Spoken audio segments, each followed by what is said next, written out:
Bruce, when did Iron Maiden all come about? Initially, it all happened in Steve Harris's brain, I think, because he was playing for a band called Smiler, who, funnily enough, I saw because I was at college in the East End, and we put on a show, like a kind of charity show sort of thing, and it was the Jam was headlining it at Stratford Town Hall, right? And it was like, we were back in those days when they had like one Vox AC30 and everything else. And Smiler were on. And the big thing was the singer used to shake up a can of beer and go into the audience, you know, as part of the show. And I don't know whether Steve was playing with them then, but they were kind of like an ordinary, good time rock and roll band. And Steve wrote some songs. And they said, you can't do that, you know, the bass player should only play one note, you know, and that very, very, very occasionally. So off he went to form Iron Maiden. 3.5 years ago, they picked up me with a shovel, and here I am, here we are. The fans, what do they expect of you, Bruce? A lot. I mean, do they expect you to come? You must have people that follow you rock. Whatever they expect of me, and I'm never entirely sure, because they expect to be entertained, and they expect us to give them our attention, because they, after all, did pay to come and see the show. They didn't pay to see us get off on ourselves. I mean, I think a lot of artists go around as if they've got a huge mirror taped this far away from their faces, and that's all they notice throughout the whole show. They pull all these poses and all the shapes and, you know, throw star moodies and wobblers and everything, and they don't do it to the audience, they're doing it for the benefit of themselves. The time I've noticed that often is when you see a band in a small club, and they're playing all the right notes, and the harmonies are perfect. I've seen bands play Iron Maiden songs better than we do, but not really go down. And they're playing fantastically, and the guitarist is playing 1,000,000 notes to the minute, you know, faster than Eddie Van Halen on, you know, Angel Dust or whatever, and they're still not going down. And it gets louder, and they're still not going down. And nobody has yet actually spoken to the audience, or looked the audience in the face, or done anything. You know, they're already at Madison Square Gardens, half these people, thinking they're in a big arena, and they're in a little club. It's more important to us to sell one record to a person who appreciates the band, cares about the band, knows the music, and likes to get involved with what the band's about, than it is to sell 3 records to people who heard it on the radio and think, wow, there's 2 really nice tunes on there. I'm going to, you know, take it back home, get wasted and sit and play it to death, and then get sick of it and throw it in the dustbin. So where does the thrill lie then? Is it having 10,000 people in front of you, or 10,000 people buying your record? It's having 10,000 people with you is a thrill. Of knowing that, not that you control 10,000 people, but that 10,000 people support you in what you're doing. That's a very nice feeling.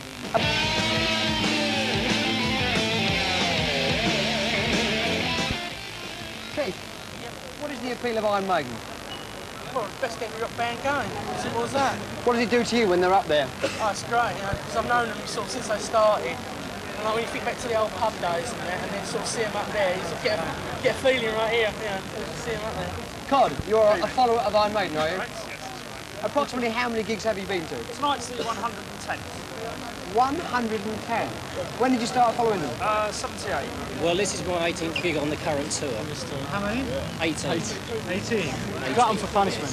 That's a bit expensive though, isn't it? It can be, but it's, you know, I'd rather do this than just, say, spend a fortnight in Spain. The person who follows Iron Maiden, what are they called? Lucky. Lucky. Ah! What do today's young people really want? You wanna rock! You wanna rock! And it doesn't turn out to be much more complicated than that. If you had gone to Saturday's show looking for some exotic or subversive youth subculture, you'd have been disappointed. It was just energy, spectacle, and some teenage rebellion. And that's what rock and roll has always been about.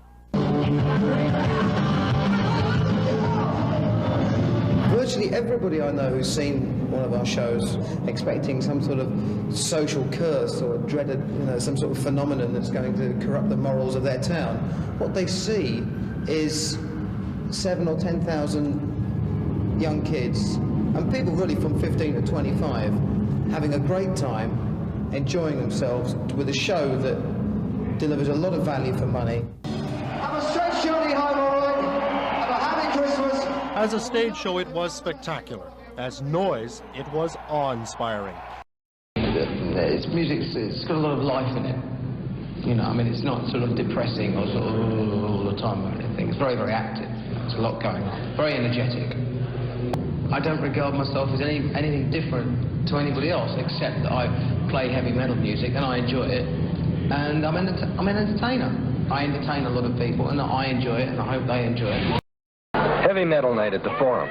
15,000 rock fans are pushing through the turnstiles, all wearing leather jackets, jeans, and the metal paraphernalia that go with the music. Tonight, two of the most potent heavy metal groups are sharing a stage. From the UK, Iron Maiden. From New York City, the warm-up band, Twisted Sister. Part of the stage is fenced off with barbed wire, and the Iron Maiden crew is still installing the last few kilowatts of light and sound. The band carries a massive Egyptian set with mummies and monsters. Some of the more unusual items are kept backstage until the start of the show.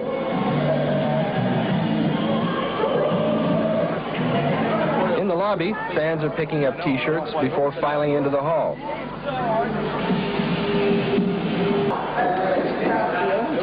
At 9 p.m., Iron Maiden leaves the dressing room and heads for the stage.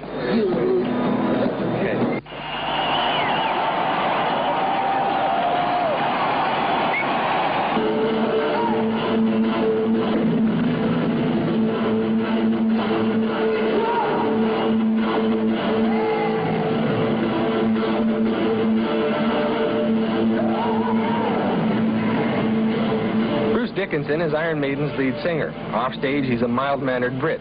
He feels the morbid cruelty associated with heavy metal is all make-believe, naive fairy tale violence rather than devil worship or torture. Not something parents need worry about. No, I don't think it's dangerous because you show kids most horror movies and they laugh. You show them a lot of war movies and things like that, and that's a different matter. When you show them Dracula biting somebody's neck, and they go, oh, great, you know, or whatever, and they hang garlic outside their door when they go to bed or whatever, and make sure they shut the window. But you show them a war movie, and then they all want to get guns and shoot people, and they think that people don't really die. Now, that's a little bit more, that's a little bit more strange, you see, as far as monsters and ghouls and, I mean, can anybody take seriously a man in a red suit with a long red floppy tail and two plastic horns? With little light bulbs that light up on the end of his trident like that going, yeah. I mean, if that's devil worship, I'm sorry, I must be in the wrong century.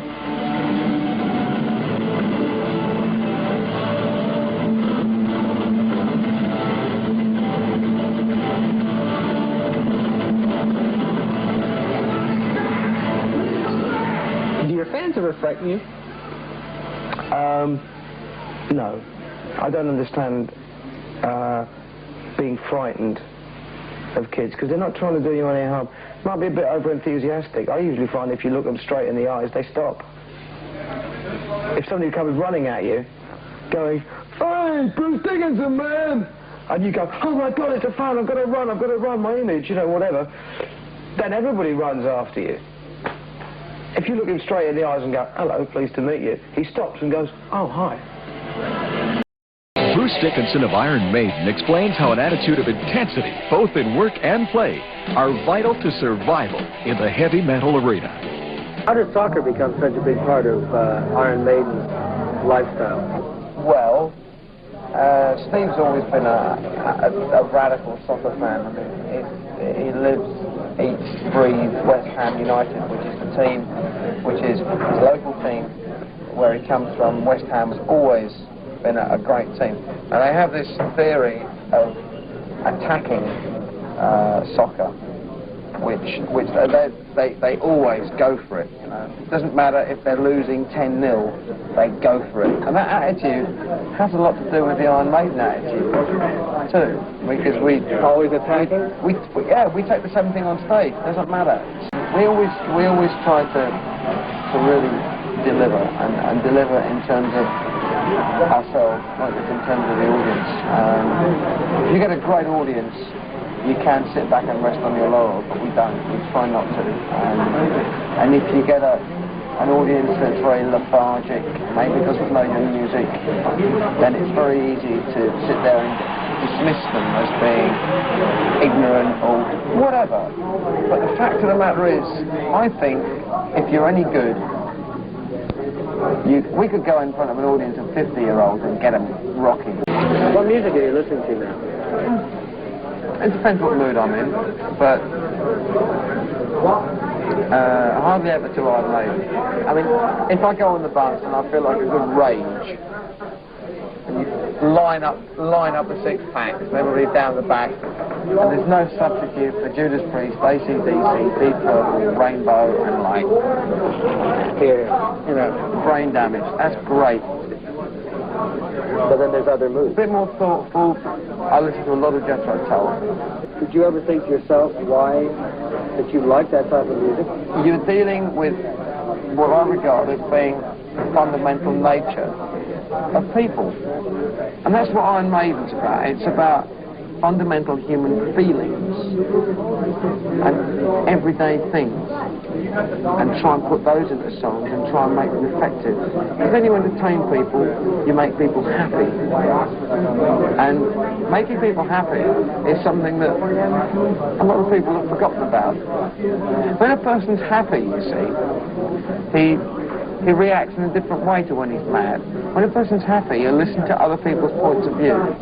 And music is supposed to break down barriers. What do you think of this whole moronic process of playing records backwards? I know a lot of people that hate rock and roll go back and play records and find some satanic message in it. And I know you did something that basically illustrated this point. A load of nonsense. Well, of course it's a load of nonsense. It's completely preposterous. It's funny you should go into the army because it seems that you're always looking for some sort of discipline. No, it wasn't a case of discipline. The reason why I was attracted towards the army was because, one, it was completely non-materialistic. There's no way you're going to make a lot of money in the army.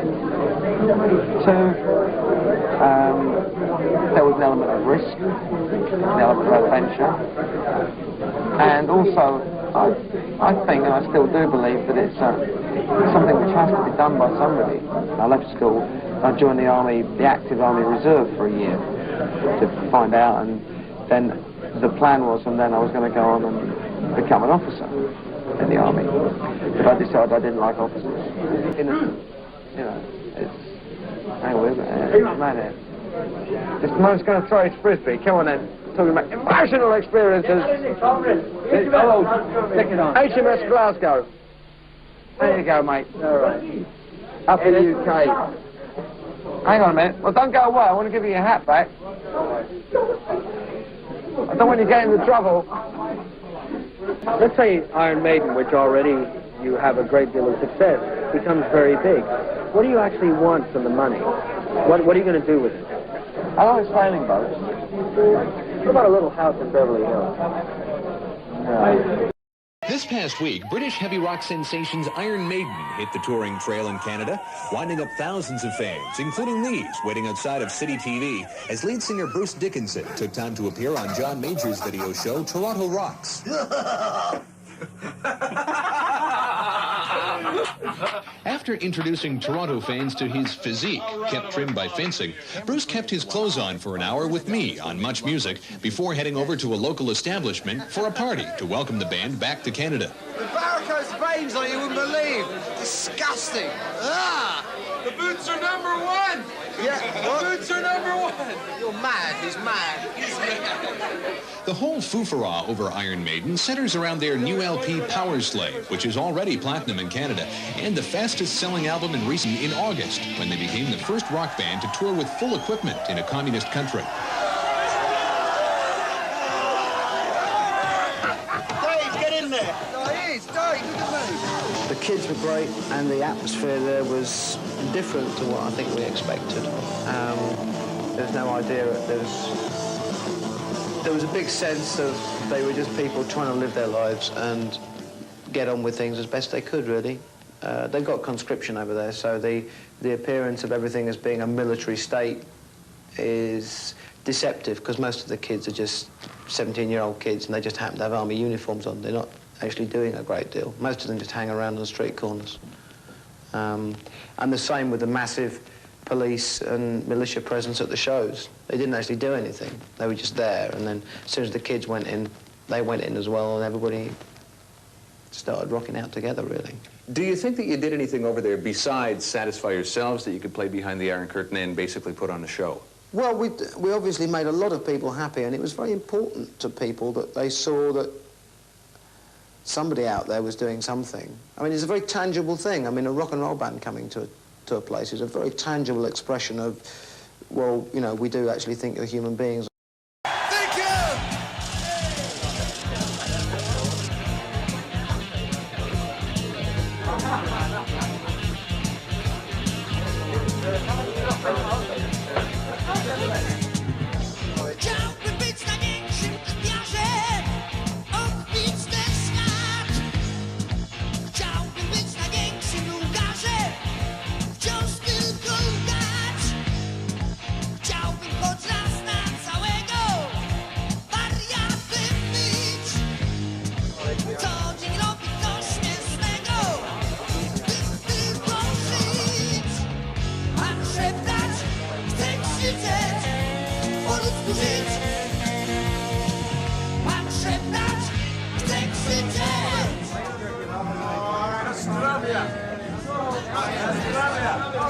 We don't have, you know, so many groups.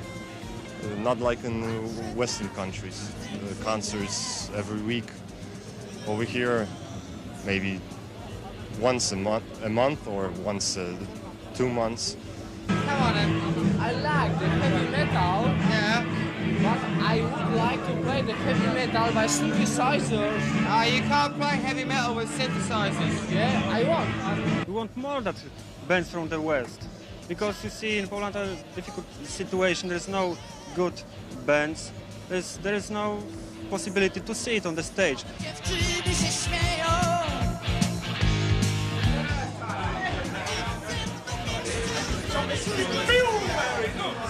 You feel the blues, the rock, it's got, goddamn it's good.